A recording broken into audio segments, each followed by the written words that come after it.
tốt thế có ta thêm thấy đam lệ mây càng đam xuân đông ta chỉ vui đam hôm nập hồn tlung căn để về xí lo rầm xuống nín thấy lo lâu sôi in ngầm thấy đâu rầm xuống tlung căn đi lên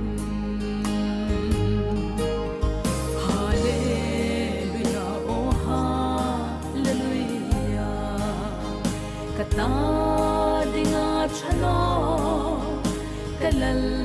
panvel noni karam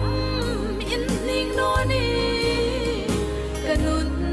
boy ngai noni ingkim katuk hai ama shit pui kani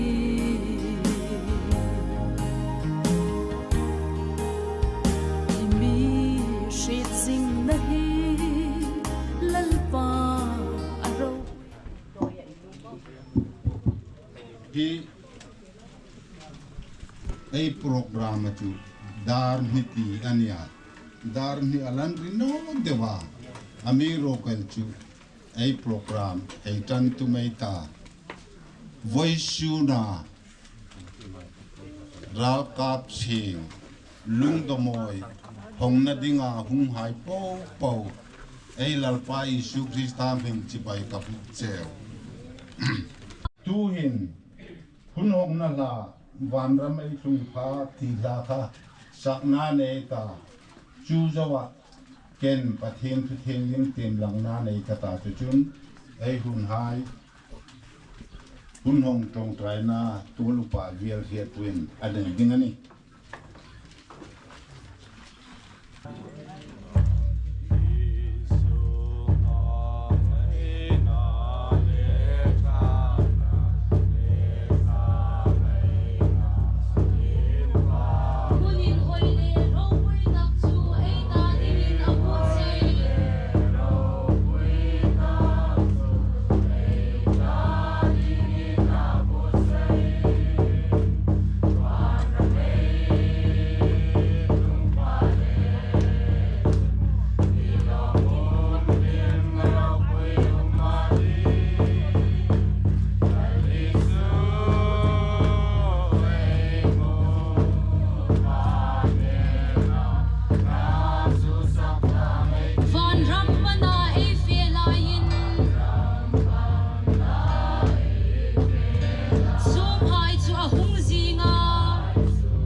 pathen thu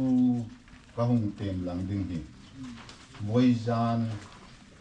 kan naulu darin athuril nan thoka kalungrila voizan po ubania kalom emela voisuna hila kon thaka ka thun ding ing thumo ka tem ding pia kan ngai tu lai ama athuril nan thokin hi thu hi kalungrila ahung langa toy ti changka khat chau phim langna la he ne kati thon ni korin bunga changkhan na chau hei tem kati ei umna noya in hi tik siang khom wana in kuta bolo khwa jing ding pathen koma in het chu ei nei ti ei ri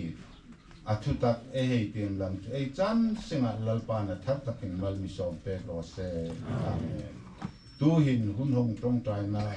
tul upa lalramchuon ei koi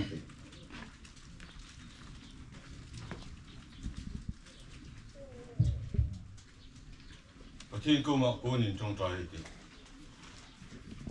ôn lại pa năng in ôn cha ôn lòng hai imi là kê cả imi mang ngày na imi lùng xin na isa ngày na kan chung ngày lăng tiêu phê đây kan lo mà min pa kan lòng thu kan rìu chế lại pa hi program in du na mang với xuân mang thế đình hàng chui kho mà kan pi kan nu kan u RALKAPTHIENG pi RALKAPTHIENG chu hi kho ve la in moding in tano sin la kho kan lungril kan ngai tu na ala thi thein no a boi sun hen ama chunga kan tho ama minga kan tho thein hnung tak tin lungdo hawngna ding program in dunin kan hei uma lalpa nangin Hriatpuia le Inhlânna changa nangin mi bang puya abula in thoga top chen nangin mi puya hilai huna chan bo chang tu ding hai po hum lalpa nangin I cherau thing hibin thum thara nir puya nang ma hungin pung lang ding cheng kan hi che bung khom hai po in lok na charawa kan nei sen thei nge dinga nang kan la ya hung thang ding cheng kan hi bok che lalpa hi LUNGMAWI HAWNG thei dingin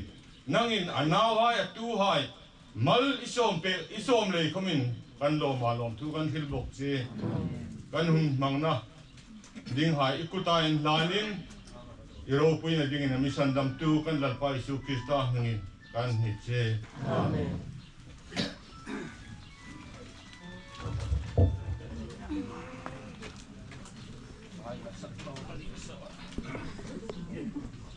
ei hun nga tiếng hay phê pe ta tu hin LUNGMAWI HAWNGNA riveren Lalkhûmvêl Zote sa kun pastorin ni hun nei pe kata a hun la ding ne he kom ha ni rose le voi sun e rong bol pui unau nu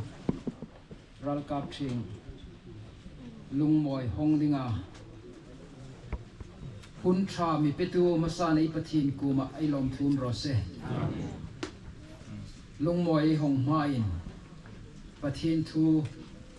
tomte hil kanoma chu hun mangai ta chu zo chun LUNGMAWI HAWNGNA ti chu eng pum sin la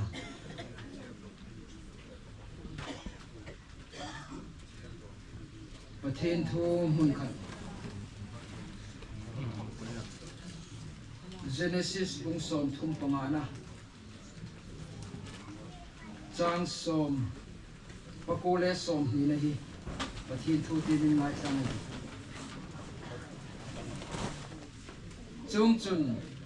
rakil chathia efrat lampuya chun an phuma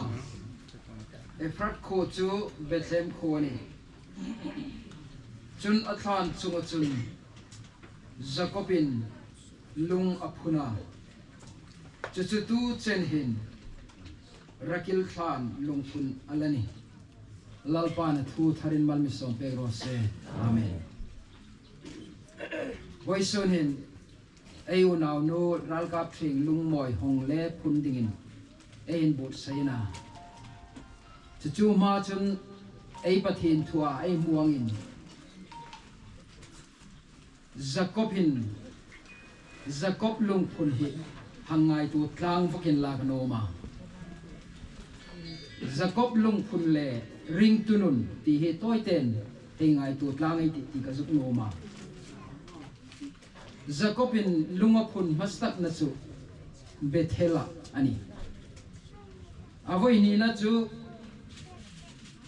aminga an buk chu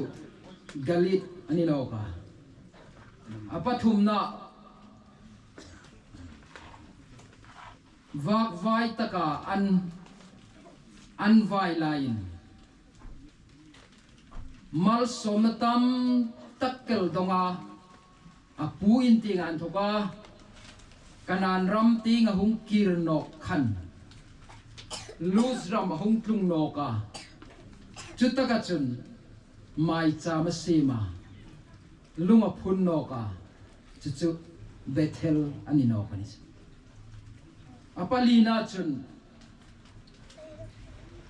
kanan rama chun anum ta kha kanan rama nung khan amangai tak tingai de amangai em anumei rakil kha athive nok ta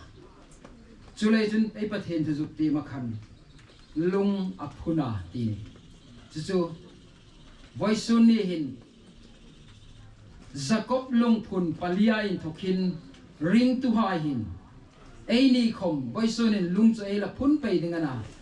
Jacob in lung phun voili amang na hin avoi khat na khan avoi khat na chu pathin le en tok na pathin le en nei na van ting le en mat na amin entira chuna voi ni na chun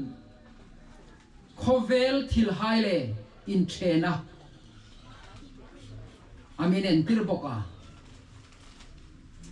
hilai hi kala jo khil no met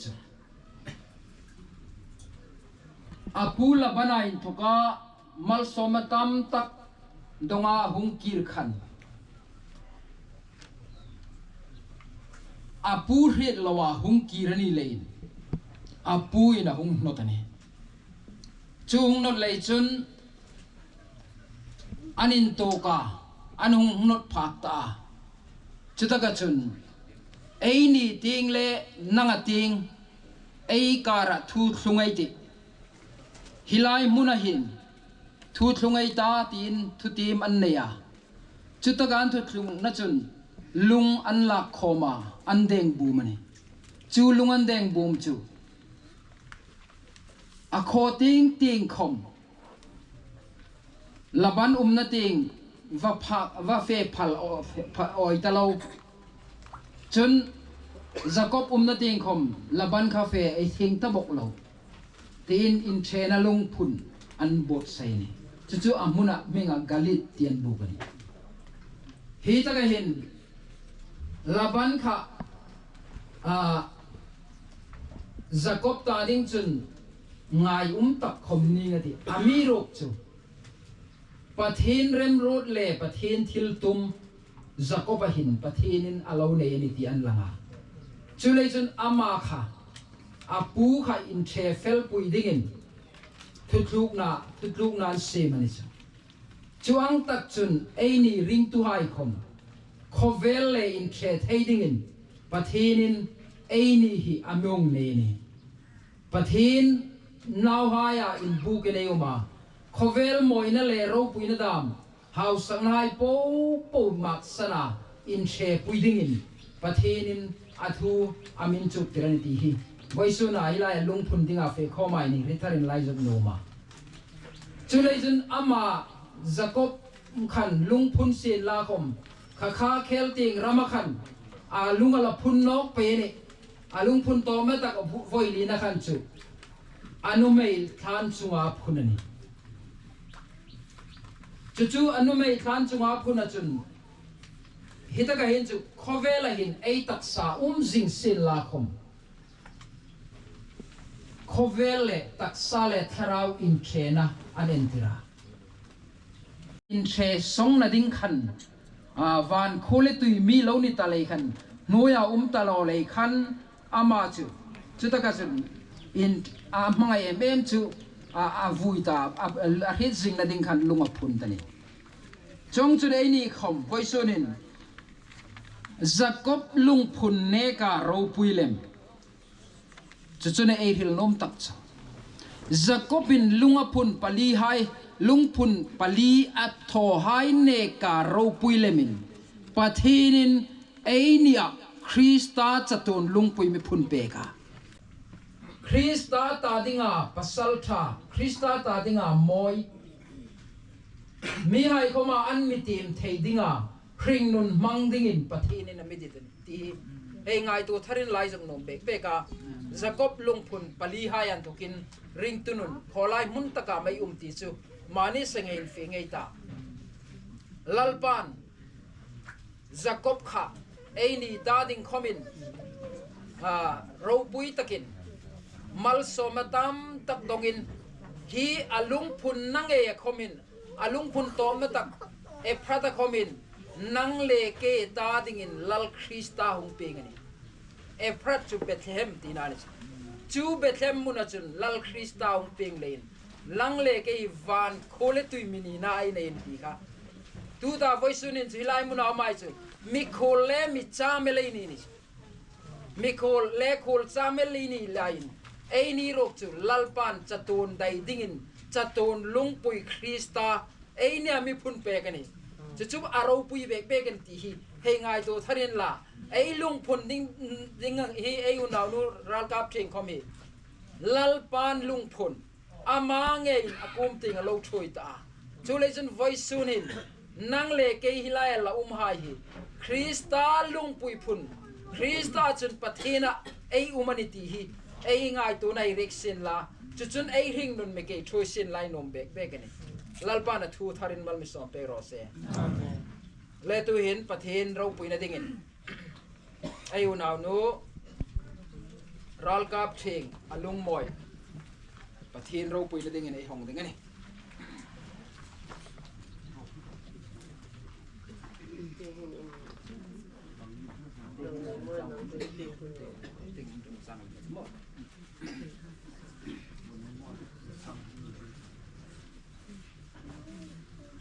Unanu ralkap thing HRIENGZINGNA lungmoi sung hain nau hain an lo bot sai hi voisun hin ke pastor Lalkhûmvêl hin pathin ro pui na ding le pathin ramalin na dinga ama ro pui na dingin pathin mingin ka hom ane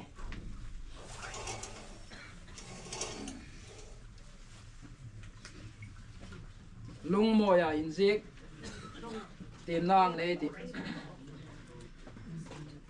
mangaya mi choi len tu kan nu ditta Mrs. Ralkap thing kum somret pali wayok late H Neivel Sinate ni som ni paret January sangkat zako somli February ni sang ni le som ni pali noiri num ramak sanin ropui na rama lo chol talakhom thonong na ni ropuya lan munok nge eti phun tu hai anau hai le atu hai phun ni som ni panga Mars sang ni le som ni paru lalpan ropui na chang ro se pathen ko ma ṭawngṭai lalpa iro pui na hi kan mu pe ya ilungin si na hi kan chang pe lein ko malom thu kan hril che voisun in lalpa kan nu naw nu kan rong bol pui unaw nu ralkap thing hi khovel mak sana ikom ting ilo thoi ta thana kom kan vui ta boka amirok chalalpa anaw hain an mangai em mani len an line na le an HRIENGZINGNA lungmoi hong thea kanom lai ni kumalom thu kan hril che lalpa hi lungmoi hin nang le nang hun choi moi la ama khom nang ma mi ni ti hi lungmoi hi an mi hai nan tim pha khoma nang man mu thein ding chen lalpa nang in hi lungmoi malmi som pek ding kan ngen che ne ro pui na le choi moi nang ma ta ni kum kho sin la suk se thei tu tam take lo ma ko vela la kan ni le suk se thei tu hai po la kan thok khoma mi veng him pek ding ni ku ta kan en plan bokani lalpa nang man mangai na le lungril hai ne ya nang ma ta dinga anaw hai a mangai tu hai khom lalpa nang ma hizing ting lemin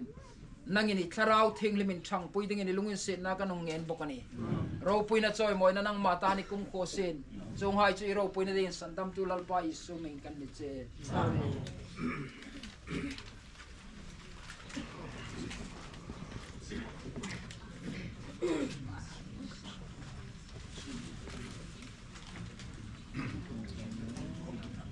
tu hing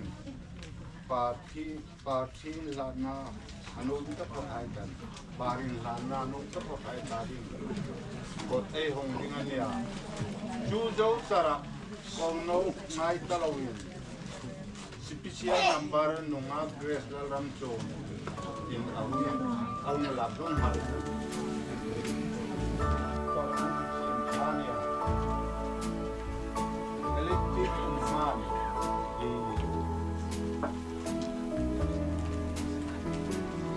Neituhai tadinga ṭawngṭai pekna repairen Lalkhûmvêl Zote tadinga phapa electric phapa le kasak ni ai ko cho le ni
Neituhai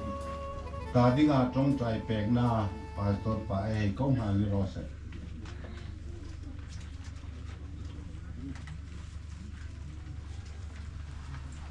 nei hai kha e re seng tho ko ringa ei ni lam chung nong ita Voi sun ai nu RALKAPṭHIENG LUNGMAWI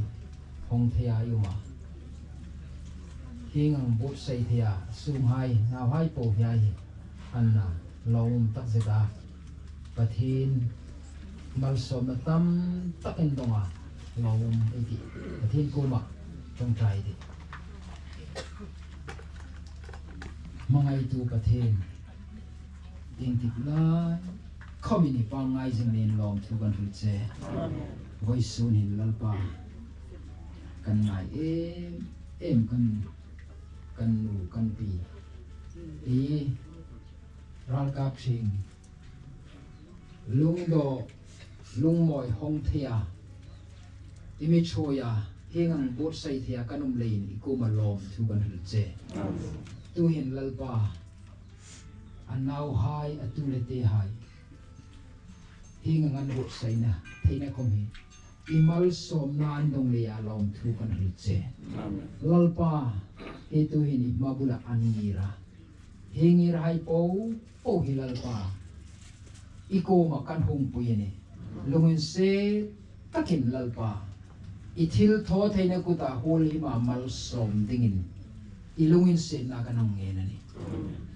anni ran na le theina thon wa lalpa nangmar mal som na le nangmar ran na ringin hengang programan bo sai theni le khomin lom thu kan richa toinan ni khom lalpa anum na mun singa nangma sugro puitu le choi moi tu ni theidingin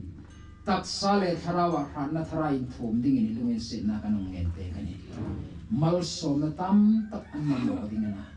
chukhom chulal pa nang mal som na nei tu ini le ipek thia ilungin sin na mal som na thil pek kha an chuma mal soma vor dingin ilungin sin na kanong ngente ni ro poina hi nang mata ni kum ko sin la nang man antul len poi mo ang pein tak sale tharawa hrisel na antul na mo na hrisel na hran antul na mo na hran na varna antul na mo na varna thim na antul na mo na thim na lal pa nang ini pek thia chung hai po po chu imal som na in an chua in tlung ter ding ini lumen sin na kanang ngen cheni ro pui le choi moi na nang mata ni sin chung hai chu lom thru jing pumen sandam tu lal pa isu meng kan ni che amen lal pa mal som mo chen chen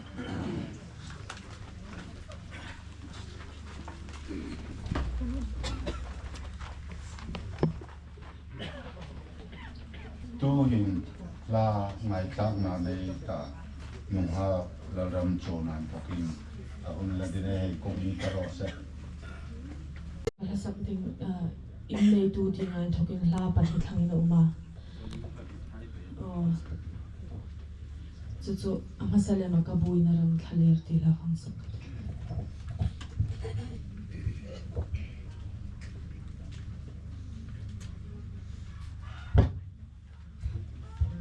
Ghiền Mì Gõ để không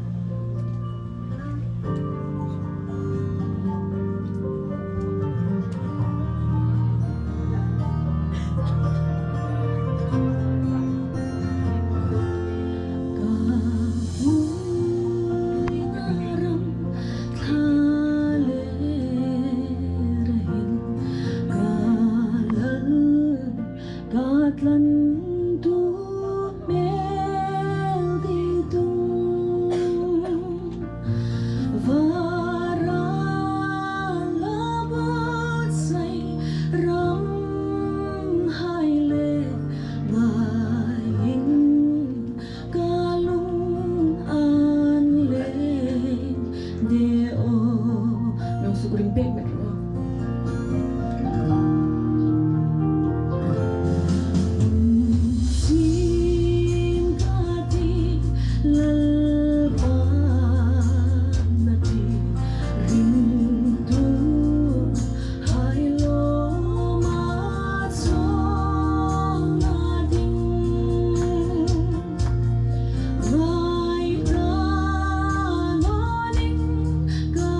ding sil na hun hongai ta minit thum pe hunei pe kan ni Upa Zairemlien LUNGMAWI HAWNGNA program an sen thong ka de ta thokin fe thei no kan lau ma mi zo ram an thokin kan ngai twa sum tục đàn tính cả ngay cả lâu ngày tổ đỏ cả ni sen là còn phải thấy cô mang hát tất cả ta hi hun kan man thei na ding lan pa nang kong mi zong tek la hi hun ka u ka pi lung program ong ka mang thei na ding tin kan la da atak lan pa min tung tira voi su li hai hin hun hai ani pui hai mang thei nei uma pa chen ko ba lom chun ro se ka u ka pi atan tin yang sin no hi ka rom na ka mau chan pui nu na chu mau chan pui khamin ka en na nu en hin ka ena asan chu eng kim ka mang ang ni le har san mang ang kan tok la ya mi tong trai pek tu ka mang ang lai khama rem tha pang reng su pa thing kan ko ma uman no pa thing ko ma ka tong trai pek je ni pa thing ko ma dam na ka ni pek je ni ata ka bei tong mang ang la ya ka tha pang lai khama mi sem dai tu nia ni amiri no in kom ka ring na in here it na kom tong ai chong ting am ni Neivel Noya utang dei ne ngana chu Noya rang nei lin anu mei kan ya chu lein sang ni som ni pani khan ama comment mi lo nem san beta ho sok takin heng hin hun ka mang dia in ni se thiam ka ngai sang chu chang le ai mit tuei ho ya chang le no ya tu la sen bon the chen sen bon ani beli angel khatana hen ka chek pol nok no ka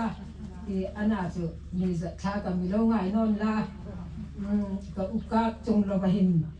thim no le long khom hun hi kam no thei din no heng hun tong thei le heng hun mong thei ya mi sem tu hi ka lo ma heng hen ka hang sia ka hang ena hi Rohluosang no may lagi kapungoi lalkhôthang no may kapulong kapulong anaw lalkhôthang naw nu kapulong kakanu sangpana chuchu naw paleng khothang naw nu lo ni no ka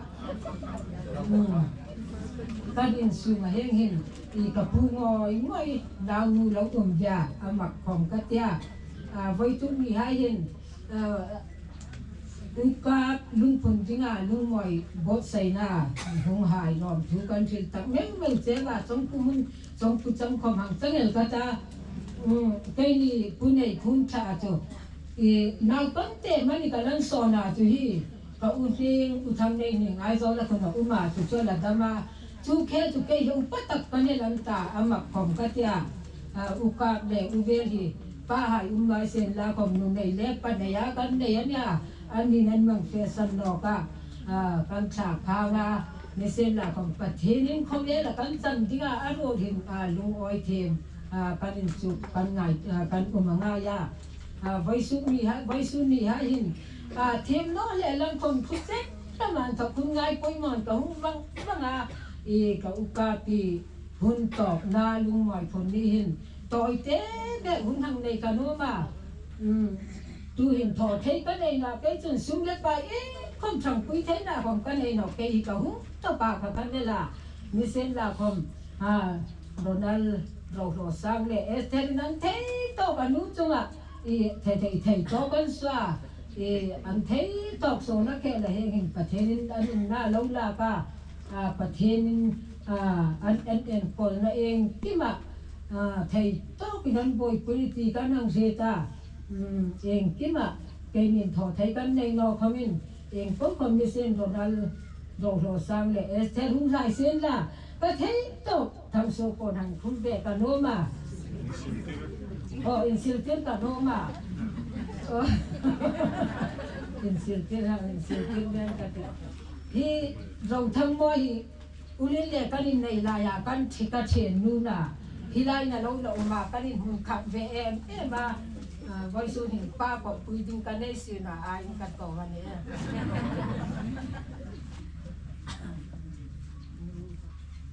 to ka in so na ta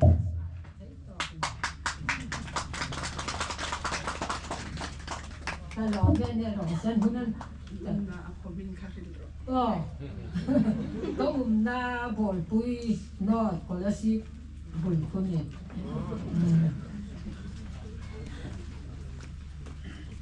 นักกี้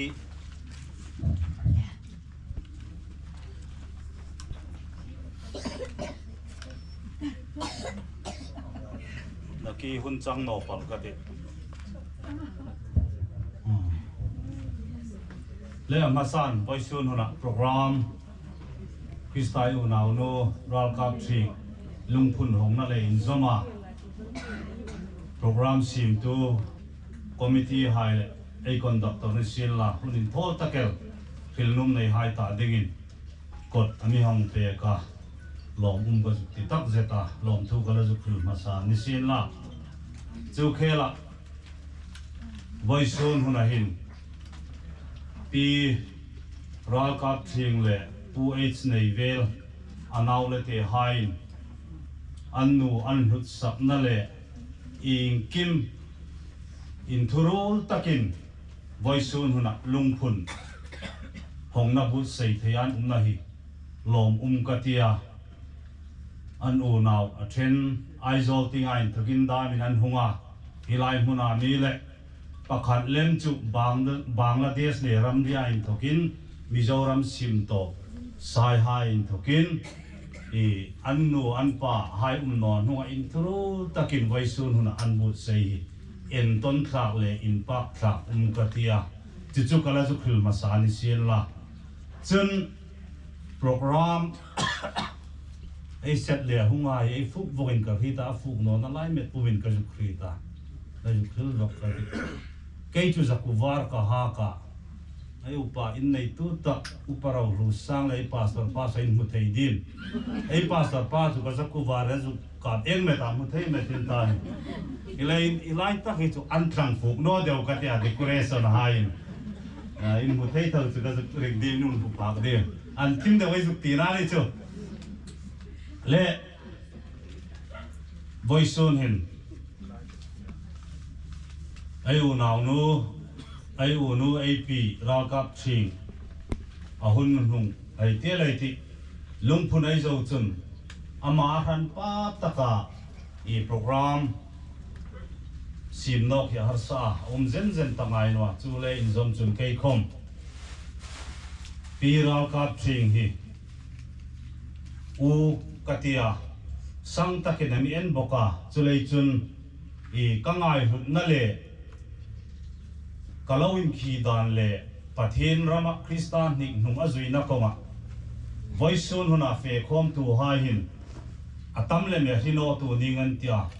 ก็อูหายกันมองมาสักตะกันนี่อ่ะป้าอูนาวกันนี่อ่ะก็ในเบียร์เลยเห็นเอ็นติร์นาดีเงินไว้ตรงนี้ไว้ส่วนนี้เห็นเชื่อใส่กระตุ้มกันเนาะก็อูเฮียฮิสเซอร์เนาะครบเวลาจนก็อูกับพี่ตุลายาตาดิงเอ็นต้นดิงอัฐราวจังโตมิลอนทางฟิลกติ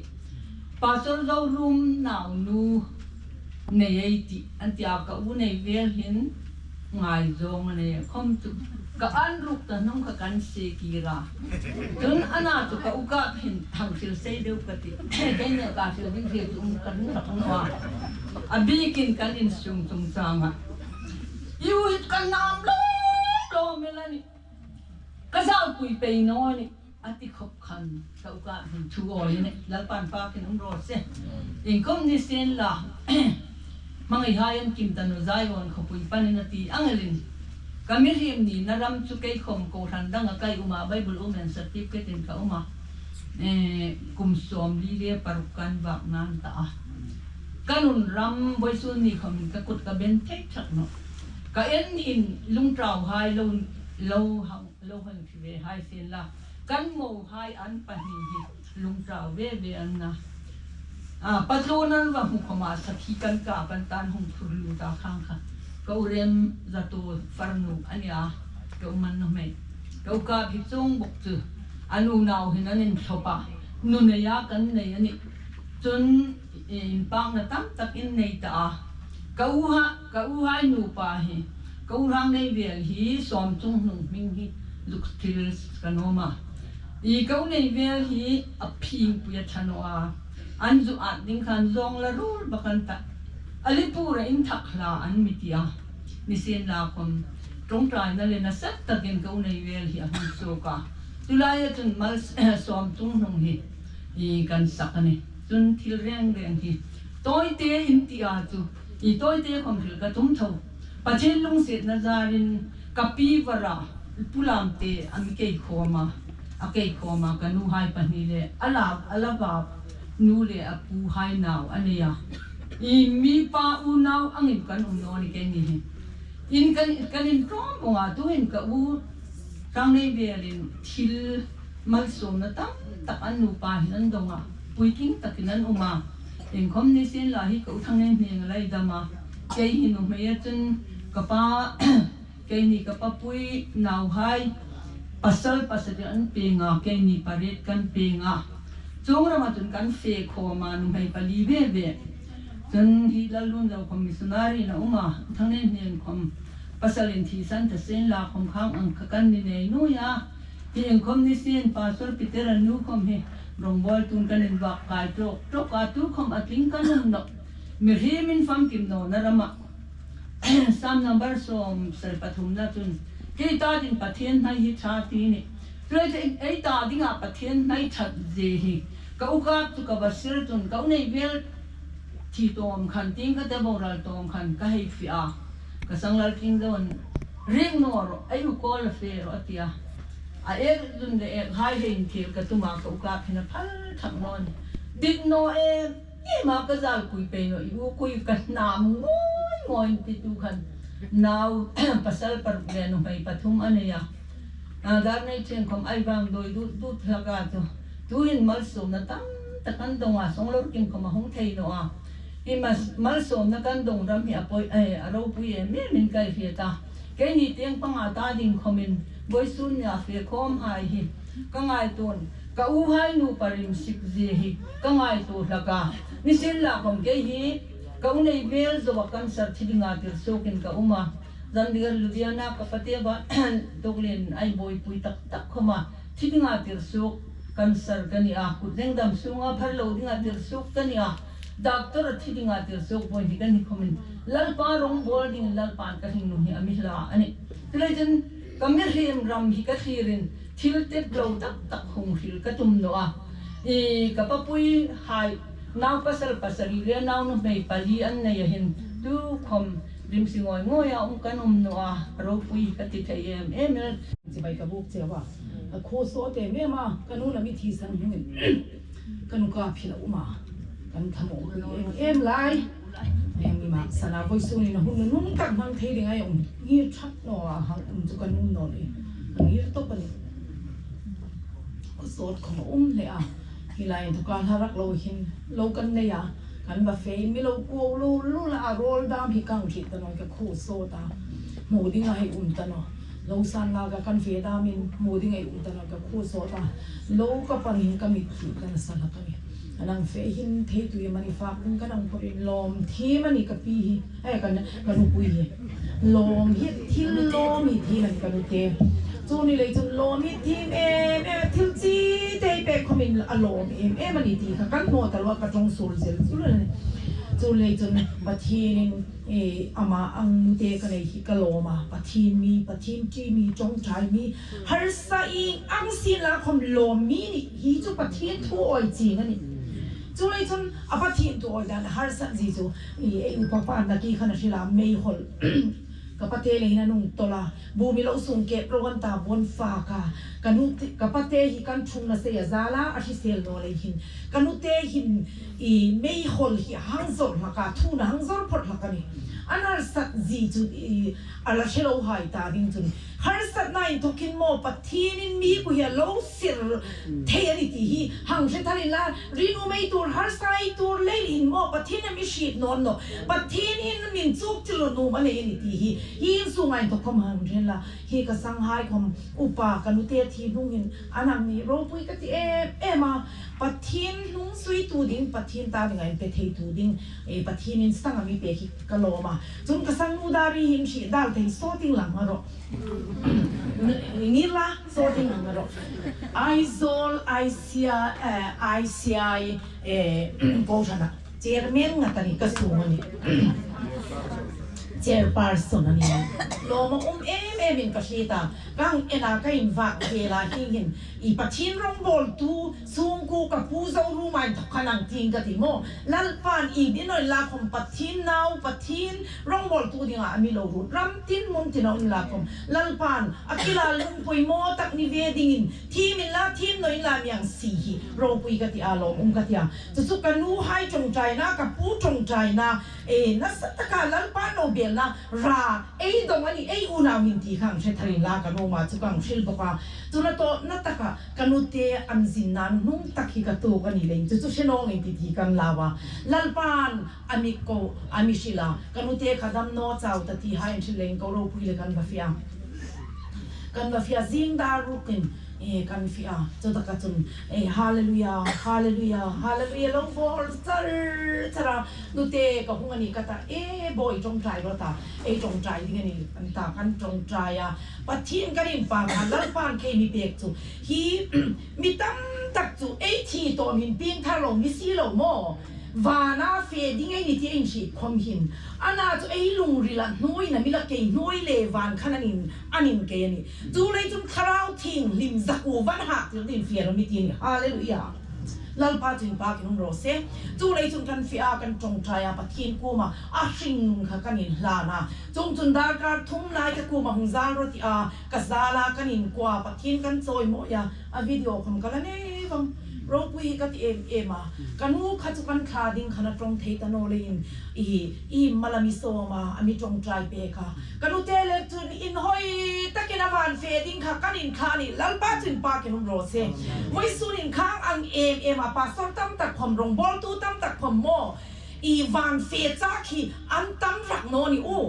chu le chun vai sun hin ka zuk hil kanu te hun no nung taka pathin kuma fe nu le van tinga ngai zi chung ting Jerusalem thar mi thing lim hai khopui ni tin van tinga akhi ka Muolbem pumin pathin kuma pathin kanin pa ka kan chong trai ka aro pui ka ti te be ka chu le chun vai su ni hun to ta ka rong bol tu anga ei ti ding na sat ta ka rong bol tu hai man thi to ma kam pet chong ka hi kanu te ru ki chun le alim me mani van ting kana bana phar singani chu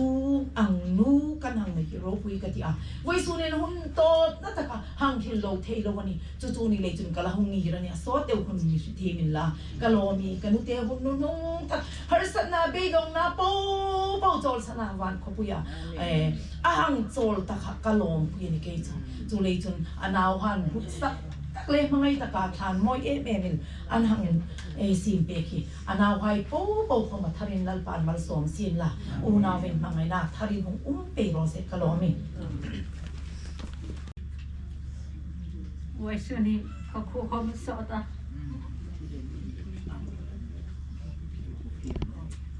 ke nia abu hai nu mei kania kan pa hai in pir thang pastor jorum now amonu kania kan tu hai from RALKAPTHIENG now hai from tam kan het na ka het tak tu rong hin thang le som chung nong em bi thang dat nei cheng le song lor kim le chong tu kol khachan ha ka het ta adam tu ka het na amerok chu na ke khan he nga hungir la kan an tam emela pathin mal som na ri la ra pekna sa pekna nin ka hrieta kaloma voice sunin LUNGMAWI do dingin ngay na takin ko ni nam hu sila kaloma song le tum pom pi ang inami ena amingaya amingay na hing hunhai hi program hin thang the dingin amung feel la hi kalom be gani chule chun RALKAPṭHIENG amingay na adam lai kom hi Manipura kahung chang kom hin amingay na sulit nam hun hin amung sir ngay risang hay hin amung sir la kani jong ang top ti amingay na ni senwon ka lai ka felim som sari kum kan fea amahi mit ami choi tu la kani in kim sin tho na hai kom sin la amahi ami choi la kani chule chun trong se thai kom ama zarin le pathin zarin voi suni chenin ma trong hai thim no lang kom henga kamang thei da kom hin ama zar le pathin zarani ti chu kang se ti sin la chule chun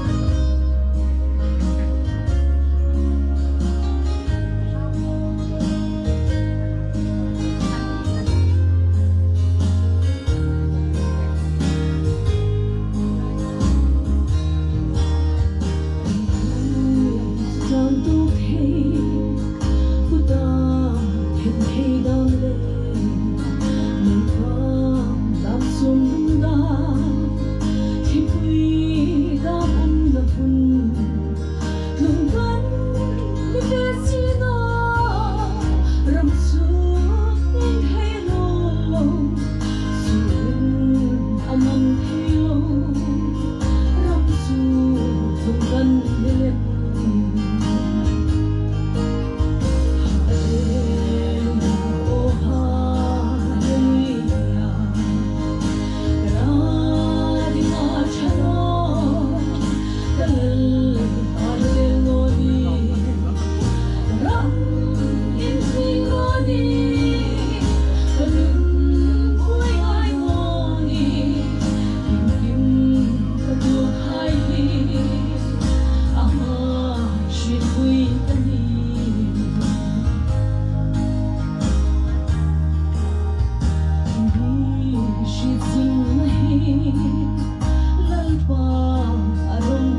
Krista zara ko unaw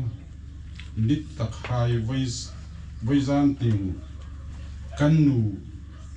RALKAPTHIENG LUNGMAWI program mang pui dinga Hunkhâr popo elal pa su Krista hi chi mai to bukche kanu lungdo te in la ti kha urengin remrod na hei si mania song chun taring ni som ni panga a hong manding khan chulai chun midang agik takin au hai tin la kan sangpa upa Ronald Rohluosang hi ama hitaka Hmuna tu ani bokole anu mai lein an ni hin an boi pui bi ka ureng dang hai kha chu kan thang no ni lovin ke ni ne kin an ni ka ma an la na sa ni ti kha kai lu ma chun an chu a lom thu ka chu thing hal bokani chun chu ba ka chun lungdo ding bo sai lai khan hitaka Hunkhârna Hlâ kan rol hai komin sin mi tho puin khang khan an mi thang puya an hming zuk lam nong kata san chu hunei mong sot ta lein a toy thei ang takin hun ka hong mang ding ani an chu a lom thu ka hil boka chen hi kan sang hai kom Mizoram ting an thok khomin hongin chong chun an mi hong opel ba ka kan poimo hai kom an mi hong thang puin an wa chun chu ba ka chun ama sating a building khana hi Muolbem EFSI local charge committee kanu lungda hong kan nom ti thu an lo hriet an thok khan nina kan si ma in thokin program dit takel moi nai takel an mi sim pe ka Muolbem EFSI local committee hai chuma lom thu ka juk thila chun su ba ka chun irong bol tu ding brand Lalkhûmvêl Zote ama kham kitaka rong bol tu ding ahunga rong bol na lidum tak ami hei nei pe kya chong kham athar takin lom thu ka hilan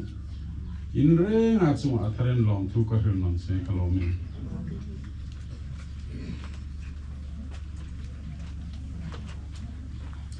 voisuna in hoi takai chung theina chungna hai hi khotlangin anmin mong tirania valupa hai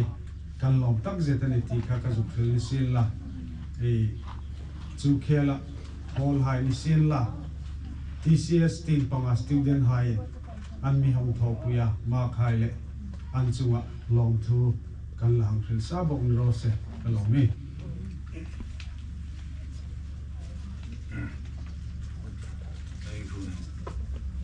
ato na tak dingan ta ei re ngangirin kapa in amiri ti la sakaita ei sak zo pha le ono ngai loving Upa Zairemlien Hunkhârna le Ruoi Inhlânna nei pe ka ti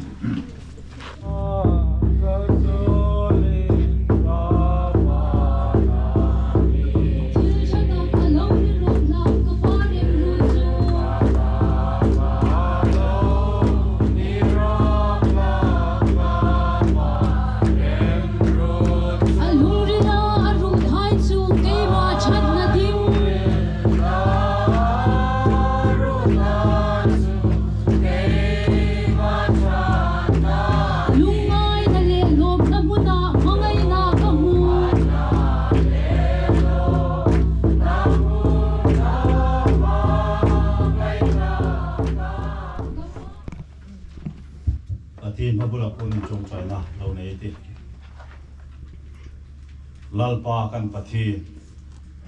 Krista kan unaw nu pi RALKAPTHIENG lungdo program bot saya chu boidale har satna hai lowin kanin be se ang takle ikuma kan hu in tun angin abul mitran puin le to chena hundit tak imin hein mangzo tir tak lein kan lom tak zeta izaran ti kan ri lein mal som tu pathin I mingin pakin lom thu kan thul che ro puina le choi moina po chatu ni ta ni pe ro se lalpa an mak san naulete tulete hain nangin athar takin hung tlamong hung pui peila an trulan mamo ang pe ithil tho theina put an chunga huin lam tir sun zom pe dingin kan hung ne chia chung lai chun an nu an pa an pi an pun ring taka Christa nik nui nung an zui na pezinga anum na mun seng haya nang ma tadinga ring taka nirdeta rong bol tuan hung ni pe theina dingin nangin taksa le tharau mal som na thara hung not zuya hung pui pe ding le huin thum thar dingin kan hung he bok che ani lungdo hong na le in zamin Ruoi in Neitu ti ngai thokin but sei na uma chung hai but sei theding khomin in sum mi hai mal isom le kan loma lom thu kan thu che hing fak ding don ding Ruoi but sei a hai hi kanin u naw na kanin mangai na suk zu tu le kan taksa kan tharau ta dinga mal som na thar takani theina dinga misuk thing lim pe ka mal mi som pe dingin chung hai chu ikute Inhlânin lom thuril pumin sandam tu lalpa isu min kan mi che amen